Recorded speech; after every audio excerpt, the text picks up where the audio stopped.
देश गुलाम था, पहले राजाओं का फिर अंग्रेज़ों का। देश में आज़ादी आई, बाबा साहब भीमराव अंबेडकर के नेतृत्व में संविधान बना।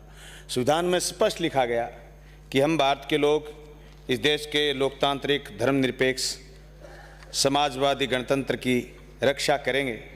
उसके समस्त नागरिकों को सामाजिक, आर्थिक, राजनीतिक न्याय, विचार, अभिव्यक्ति, विश्वास, धर्म और उपासना की स्वतंत्रता, प्रतिष्ठा और अवसर की समता प्राप्त करने के लिए उन सब में व्यक्ति की गरिमा और राष्ट्र की एकता और अखंडता सुनिश्चित करने वाली बंधुता बढ़ाने के लिए दृढ़ संकल्प होकर के संविधान को स्वीकार करते हैं।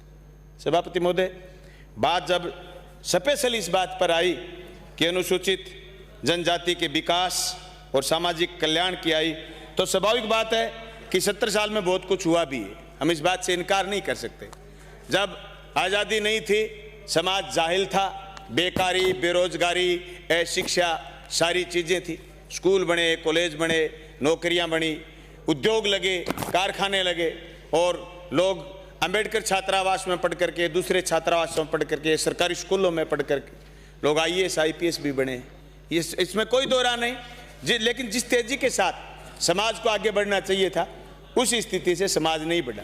मैंने पिछले सत्र में 2019 में इस बात की चर्चा की थी कि अनुसूचित क्षेत्र में, अनुसूचित जनजाति के क्षेत्र में शिशु मृत्यु दर, मातृ मृत्यु दर, कुपोषण की मात्रा, शिशुओं और माताओं की स्वास्थ्य संबंधी कुछ वैज्ञानिक शोध सामग्री सदन के पटल पर रखी थी। मैं आज फिर आपका ध्यान स्पेशल एक सहरिया जाति की तरफ करना चाहूँगा। सभापति महोदय, आज भी सहरिया जाति में एनीमिया में आधे से ज़्यादा महिलाएं पीड़ित हैं और 3/4 बच्चे एनीमिया से पीड़ित हैं। प्रजनन काल में संक्रमण लगभग 42% है। मलेरिया, टीबी, पोलियो, डायरिया आदि को छोड़ करके प्रभावी उपचार कहीं उपलब्ध नहीं है। गंभीर बीमारियों से लोग आज भी पीड़ित हैं।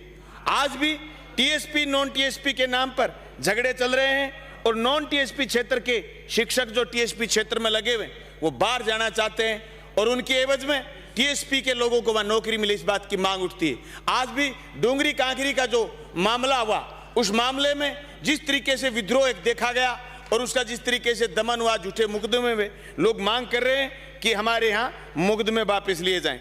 आज भी मैं एक बात आपके बीच 2011 का एक सर्वे रखना चाहता हूँ, जिससे साबित हो रहा कि सामान्य समाजों से आज भी TSP और नॉन TSP में किस तरीके से साक्षरता दरें अभी भी कम है। वहाँ मेल में 68.55% और फीमेल में 48.35% और शहरिया जाति में 36.27% मेल और फीमेल में अभी भी 7.85% शिक्षा है। इसका मतलब जनजाति क्षेत्र पिछड़ा हुआ है और जनजाति में शहरिया जाति पिछड़ी हुई है। इस तरीके से अगर हम अलग अलग वैल्यूएशन करें, अलग अलग पैमाने पर देखें, तो आज भी जनजाति क्षेत्र काफ़ी पिछड़ा हुआ है।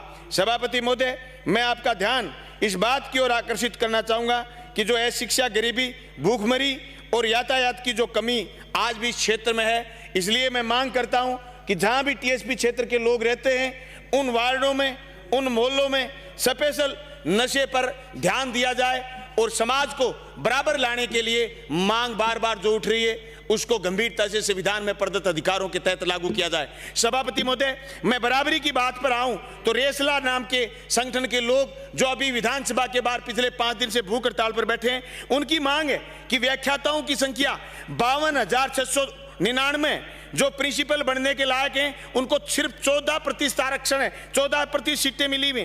प्राध्यापक की जो कि 3650 है, उनको 120% मौके मिले हुए। यानी वो इस बात की मांग पिछले 5 दिन से राजस्थान सरकार से कर रहे हैं। मेरे एक पत्र के जवाब में सरकार ने 20/7/2020 को उत्तर दिया था कि 80-20 के रेशो से हम इसका समाधान करेंगे, लेकिन पत्रावली आज भी लंबित है और पूरे प्रदेश के 55,000 जो लेक्चरर हैं, व्याख्याता हैं, स्कूल व्याख्याता, वो हड़ताल पर है। मैं सवाल इसलिए उठा रहा हूं इस मसले पर कि बराबरी की बात की जब हम बात करें तो आज भी हम उसको गंभीरता से लागू नहीं कर पा रहे। संविधान की व्याख्या की जब बात आ जाती है तो मैं एक बात आपके बीच में निवेदन करना चाहूंगा। SC की महिला हमारे यहाँ शादी करके आ गई, OBC की महिला हमारे यहाँ शादी करके आ गई। सभापति महोदय, आज भी उनको यहाँ आरक्षण नहीं है। हमें राजस्थान सरकार से ये कई दफा मांग उठा चुके हैं, कई माननीय सदस्य मांग उठा चुके हैं। जनता हमसे मांग करती है कि ये जो आरक्षित वर्ग में पैदा हुआ हुआ बच्चा आरक्षित वर्ग में ब्याया गया, दूसरे स्टेट में चला गया, लेकिन उसको आरक्षण नहीं मिल रहा। मैं सरकार से इल्तिजा करता हूं कि एसएलपी लेकर के जाए सुप्रीम कोर्ट और ये प्रावधान कराए कि जो आरक्षण में पैदा हुआ, आरक्षण के परिवार में चला गया, उसको आरक्षण क्यों नहीं। बात जब ये आ जाती है कि संविधान को लागू करने की, तो आज भी गाड़िया लुहार घुमक्कड़ परिवार दर दर की ठोकर खाते फिर रहे। हमें जरूरत है इस बात की कि गंभीरता से जो फैसले सरकारों ने लिए हुए हैं उनको बचाने का काम करे। और ये जो हमारे समाज में ऊंच नीच का भेदभाव आज भी बढ़ रहा है, इसको मजबूती के साथ पाटने का काम करें। सभापति महोदय, खाद्य सुरक्षा को मजबूती से और बीपीएल परिवारों को सर्वे कर गरीबों व भूमिहीनों को इस योजना में शामिल करने का लाभ दिलाएं। सभापति महोदय, मैं छोटा सा ध्यान लास्ट एक बात के साथ आपका इंगित करना चाहूंगा। बीपीएल परिवारों की सर्वे अभी नहीं हो रही है, लोगों को जोड़ा नहीं जा रहा है, खाद्य सुरक्षा में लोगों के नाम नहीं जोड़े जा रहे हैं, जिससे लोगों को बहुत भारी दिक्कतें हो रही हैं। मैं आपका ध्यान, सरकार का ध्यान इस तरफ इंगित करना चाहूंगा। अंबेडकर छात्रावासों की दशा सुधारी जाए, उनकी संख्या बढ़ाई जाए और आरक्षण को गंभीरता से लागू किया जाए, उसकी व्याख्या सही ढंग से की जाए। आपने मुझे समय दिया, आपका बहुत बहुत धन्यवाद, शुक्रिया। अगर आप चाहते हैं गरीब हर वंचित इंसान की आवाज आप तक पहुंचे तो हमारे चैनल को सब्सक्राइब करें और बेल आइकन का बटन दबाना ना भूलें। देखते रहिए बहुजन हलचल न्यूज।